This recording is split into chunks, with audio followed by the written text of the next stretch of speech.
Hi everyone, welcome back to my channel.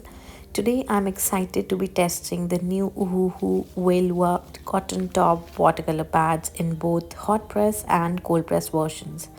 Before we get started, I'd like to thank Ohuhu team for kindly sending me these watercolor pads to test and review. As always, I'll be sharing my honest experience and first impressions while creating artwork on both papers. So, as you can see in the pamphlet, it says cotton layering technology, which means the top of the paper is cotton and the bottom part is the wood pulp. And it also mentions that you can paint on both sides to explore different textures, which is very interesting. So we are going to test and see how the paper texture is, how they perform. So I have one hot press and cold press. These are 20 sheets pack and 9 by 12 is the size. It is 300 GSM watercolor paper, 100% cotton pad, which is the top layer of the paper. And this one is the cold pressed version, and I love the texture. I always love painting on cold press rather than hot press. So I love the texture and it feels little thicker than the usual 300 GSM, which is great. And the hot press is of course little smoother than the cold press, and the back also seems to be almost the same, so that's a good part. Here you can see both the papers side by side. Left side is the hot press, right side is the cold press, so the texture is quite visible.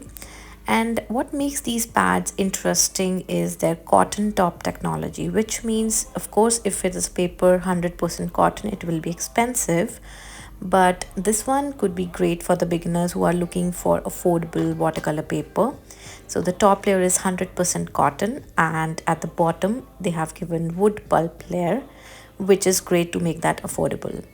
So I'm testing the colors on hot press and the cold press side as well. And you can see that on the hot press, the paint is wet for a longer period of time as compared to the cold press. Now let's see how they blend with each other, like how the colors blend on the paper. So I'm taking this yellow and I'll mix it with red on the other side, and we are going to try to merge them together. I've always used cold press more than the hot press, so I'm straight away leaning towards the cold press, but we are going to give the hot press a fair chance. So I know how many people, they some of the people love hot press more, some love the cold press ones.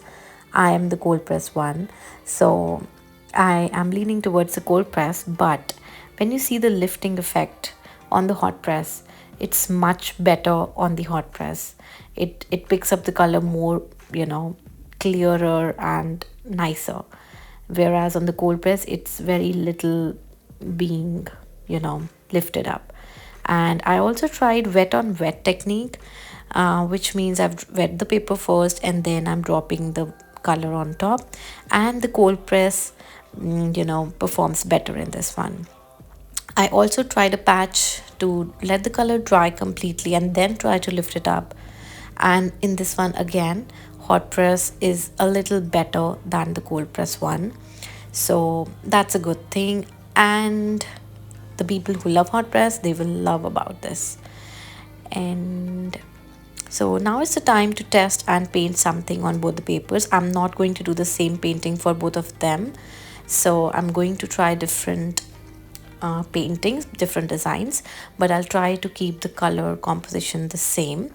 So left side is the hot press, right side is the cold press, and I will be giving the background to test how well this paper holds water. If you are doing a background with a lot of water, how much it rises up and if it flattens back when dried. So that's a very important aspect of testing the watercolor paper. I will also splatter some color to see how the color, the water blooms on the watercolor paper and how it sits. Also, I will be trying maximum things that we usually do with watercolor paper, which is, using a blow dry to dry the paper. So just for your reference, I've just labeled hot press and cold press just so you know while watching the video which side is which, and I'm lightly sketching whatever I want to paint on these two. And so the left side I've drawn a Mongolia flower, and I've never painted a Mongolia before, so I really wanted to try it out. And on the right side it's pansy. So yeah, they are beautiful colors, and I'm using affordable colors to see how affordable colors perform on a paper which is made affordable using this cotton top technology.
So for these paintings, I'm trying to use as much layers as possible for the painting so that to test how many layers it can hold.